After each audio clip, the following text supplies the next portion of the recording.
के साथ उसने सुलूक करो। ओ भाई, मुसाफिर अपने घर में कितना ही दौलतमंद सही, अब वो सफर में है, अब वो पता नहीं किस मजबूरी में है। मुसाफिर तुम्हारे गांव में आ गया, कहता मुझे रात ठहरनी है। आजकल तो इमामों को भी कमेटी इतना डरा देती है खुदा की कसम कि ना ना मैं यहां नहीं ठहराऊंगा। कहता मेरे डॉक्यूमेंट्स देख लो, मेरे पास आधार भी है, आईडी सब है, प्रूफ है, देख लो। कहा नहीं आप कहीं भी रहिए, मस्जिद है, वो रहना चाहता है वहां। कहा नहीं, सुबह को इमाम साहब के से मुहासबा हो जाएगा, कमेटी आके कहेगी नहीं।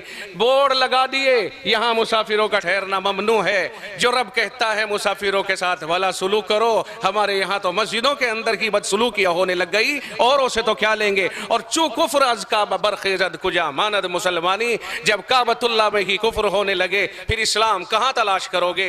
जब मस्जिदों में जहां शांति की अमन अमान की जगह है वहीं मुसाफिर को कयाम की इजाजत ना मिले और मुसलमानों के यहाँ कयाम की इजाजत ना मिले तो फिर ईमानदारी कहां और अमन कहां है। हम लोग इसको खूब जानते हैं। और जो लोग मुसाफिर बहालत सफर खास तौर से मदरसों के चंदा करने वाले होते हैं, उनके सामने बड़ी मुश्किलात आती हैं।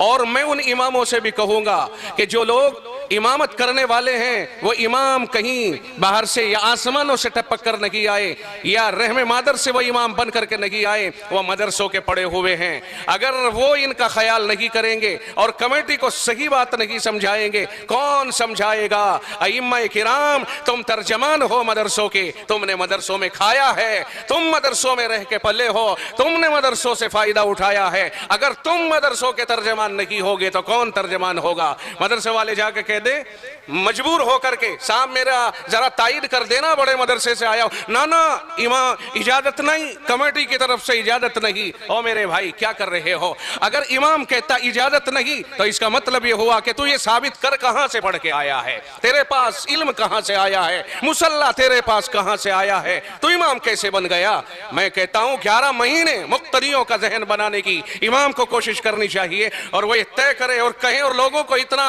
आने वाले मुसाफिरीन का इतना शौकीन बना दे कि इंतजार करें और ये कहें मुसाफिर आज कहां हैं, कहां है सफीर, कहां है मदरसों वाले। लेकिन हमने खुद काट दी रस्सी, हमने खुद इस तरह का बर्ताव कर दिया।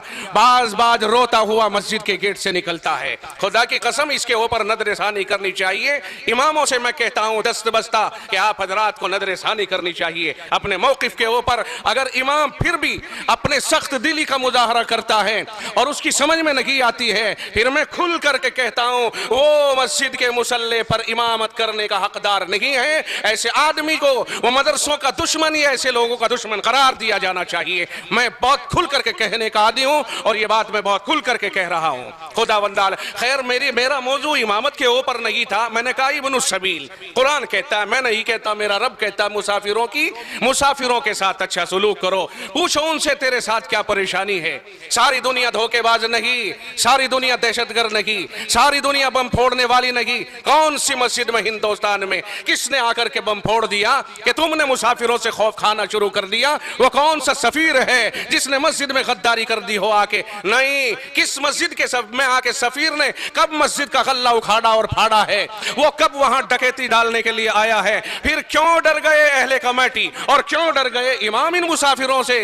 हम कहते हैं इनकी मदद करो, इन्हें रोको, इन्हें ठिकाना दो, इन्हें रोक इंतजाम करो। इंतजाम इनके लिए मुनासिब इंतजाम होना चाहिए। हर मस्जिद में मुस्तकिल एक मुख्तस कमरा होना चाहिए कि आने वाले सुफरा के लिए ठहरने का है। कौम अगर आप नहीं ठहराओगे कौम मुस्लिम तो इन्हें कौन ठहराएगा। ये अपने घरों से बेगाने होते हैं और कौम के बच्चों ही के लिए होते हैं। दीन इस्लाम के फरोग देने के लिए अपने कंधे पे ये पार लेके चलते हैं और अपने आप को इसके लिए ये गोया वक्फ कर देते हैं। आप अपने घरों में रहते हो, ये दर बदर होकर दर दर की ठोकरें खाते हैं। किस लिए? थोड़ा सा चंदा हो जाए और जाकर के मदरसे में जमा कर दे, बच्चे पढ़ेंगे, खर्चा उठेगा, मदरसे चलेंगे, तामीर होगी। अगर आप इन्हें मशकूक समझोगे फिर बताओ मुझे इनकी इमदाद कौन करेगा और इन मदरसे वालों को पनाह कौन देगा। और सुन लो, अगर रब्बे जुल जलाल को इस अदा के ऊपर नाराजगी हो गई फिर बताओ हमारा ताउन कौन करे और हमारा पीछा कौन छुड़ाएगा। अगर रब ने एक बार भी अपना फैसला कर दिया, याद रखिए ना कोई कमेटी, ना कोई इमाम, ना कोई मुआविन, ना कोई मुखालिफ, फिर मसला कुछ और ही हो जाएगा। अल्लाह हिफाजत फरमाए।